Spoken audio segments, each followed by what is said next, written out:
बहुत साल पहले की बात है। माधवपुर नाम का एक गांव था। माधवपुर आसपास के सभी गांव में एक चमकता हुआ पत्थर के नाम से जाना जाता था।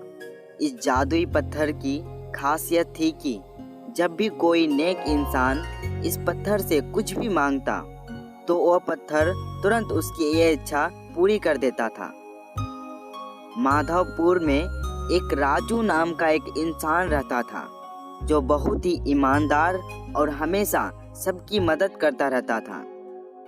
जादुई पत्थर पूरे गांव में सिर्फ राजू की ही इच्छा पूरी करते, इसलिए गांव के सभी लोग हर परेशानी में राजू के पास आते, क्योंकि उन्हें पता था कि जादुई पत्थर सिर्फ राजू की ही बातें मानेंगे। राजू भैया, क्या बात है, आप बाहर ऐसे क्यों बैठे हो? कुछ नहीं भैया, थोड़ा आराम कर रहा हूँ। पूरा दिन काम ही तो करना है। भैया, आपसे कुछ मदद चाहिए, एक परेशानी आ खड़ी है। क्या हुआ भाई, क्या हुआ? वो बात ये है कि मुझे शहर में नौकरी मिल गई है। ये तो बहुत ही खुशी की बात है। दरअसल मेरे जाने के बाद मेरे परिवार को 1 महीने बहुत कष्ट उठाना होगा। अगर आप जादुई पत्थर से थोड़ा खाने का सामान और कुछ पैसे मंगा देते तो बहुत उपकार होता आपका। क्यों नहीं भाई, जरूर, अभी चलो मेरे साथ।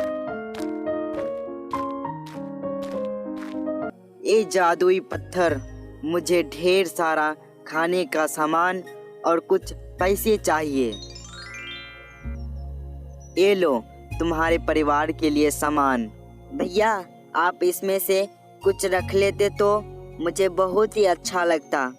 नहीं भाई, ये तुम्हारी अमानत है, इसे तुम अपने परिवार को सौंप दो। आपका बहुत बहुत शुक्रिया भैया। ठीक है, अब मैं चलता हूँ, तुम निश्चिंत होकर शहर जाना।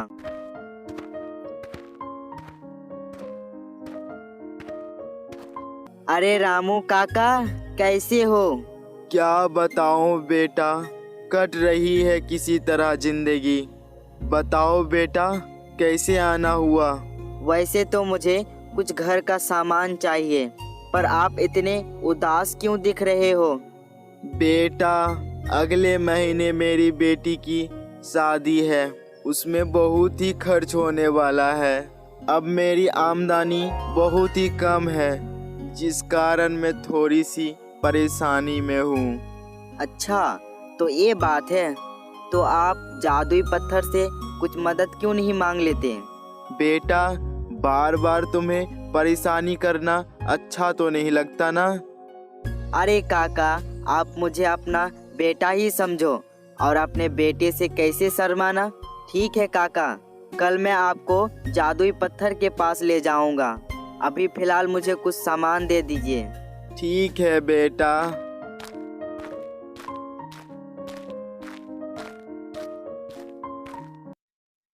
अगले दिन सुबह राजू फिर से दुकानदार के पास जाता है। कैसे हो काका आप? हाँ बेटा, ठीक हूँ। चलिए जादुई पत्थर के पास चलते हैं। रामू काका और राजू दोनों ही जादुई पत्थर के पास जाने के लिए रवाना हो जाते हैं। लो काका, हम जादुई पत्थर के पास पहुंच गए। हाँ बेटा। ए जादुई पत्थर, मुझे कुछ जेवर और पैसे चाहिए। लीजिए काका, ये सब तुम्हारी ही है। बेटा, मैं कैसे तुम्हारा शुक्रिया अदा करूं? तुमने मेरी बहुत बड़ी उपकार किया है। मैंने तो कुछ भी नहीं किया है, जो भी किया है ये जादुई पत्थर ने किया है। शुक्रिया अदा करना है तो इस जादुई पत्थर को ही कीजिए। दोनों उसके बाद अपने अपने घर की ओर लौट जाते हैं।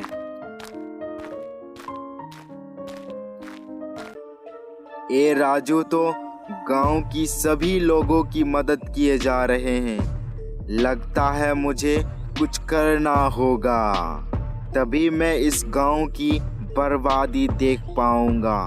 मुझे कुछ ना कुछ तो करना ही होगा।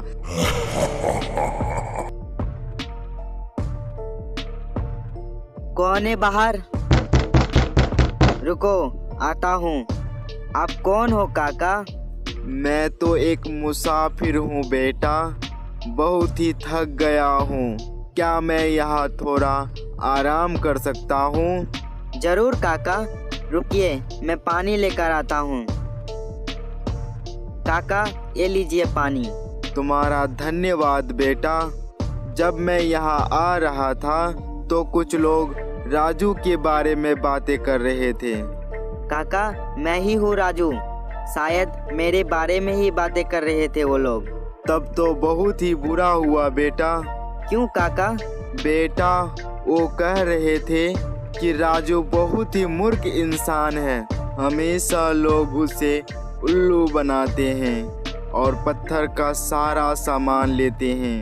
काका, शायद आपको कोई गलती हुई है। मुझे सब लोग बहुत प्यार करते हैं। बेटा, मैं तो कहता हूँ तुम इस धोखेबाज गांव वालों की मदद करना छोड़ दो और जादुई पत्थर का सारा सामान निकालकर किसी और जगह जाकर बस जाओ, ताकि तुम राजा की तरह जिंदगी बिता सको। नहीं काका, मुझे राजा नहीं बनना। बेटा, आज तक तुमने अपने लिए मांगा ही क्या है? तुम अपने लिए मांगो, सिर्फ अपने लिए। वो राक्षस राजू को भड़काता रहता है। ठीक है बेटा, अब मैं चलता हूँ। ठीक है काका, आराम से जाइएगा। अगले दिन सुबह राजू उठकर जादुई पत्थर की तरफ जाने लगता है। काका ने सही तो कहा है, मैंने पूरी जिंदगी कुछ भी नहीं मांगा है अपने लिए। इस पत्थर पर सिर्फ मेरा हक है, कोई भी इसका खजाना नहीं ले सकता। ये जादुई पत्थर, मुझे बहुत ढेर सारी दौलत चाहिए। ये जादुई पत्थर, मुझे पैसे चाहिए। ये जादुई पत्थर, गांव का सबसे अमीर इंसान बनना है मुझे। राजू, तुम बहुत ही बदल चुके हो। तुम्हारे दिल में भी लालच भर गया है, इसीलिए अब मैं तुम्हारी कोई इच्छा पूरी नहीं करूँगा और ये अब गांव गरीबी में रहेगी। ये मैंने क्या कर दिया? मैंने अपनी लालच की वजह से पूरे गांव की ही किस्मत खराब कर दी। मैं कभी भी अपने आप को माफ नहीं करूँगा। मैं इस पत्थर में अपने सिर को पटक पटक कर अपनी पाप का प्रायश्चित करूँगा। जब राजू अपने सिर को पत्थर में पटकने जाता है तो वो पत्थर कहता है, रुको मेरे बेटे, गलती तो तुमने की है और समय रहते तुमने अपनी गलती को जान भी लिया है। अगर इंसान को अपनी गलती का एहसास हो जाए तो उसे उसकी गलती को सुधारनी चाहिए। कभी भी अपनी गलती से हार कर गलत कदम ना उठाना। ठीक है जादुई पत्थर, जाओ और याद रखना, तुम अभी भी एक अच्छे इंसान हो। मैं अभी भी तुम्हारी हर इच्छा पूरी करूँगा। आपका बहुत बहुत शुक्रिया। मैं आपके बार से कभी भी लालच नहीं करूँगा।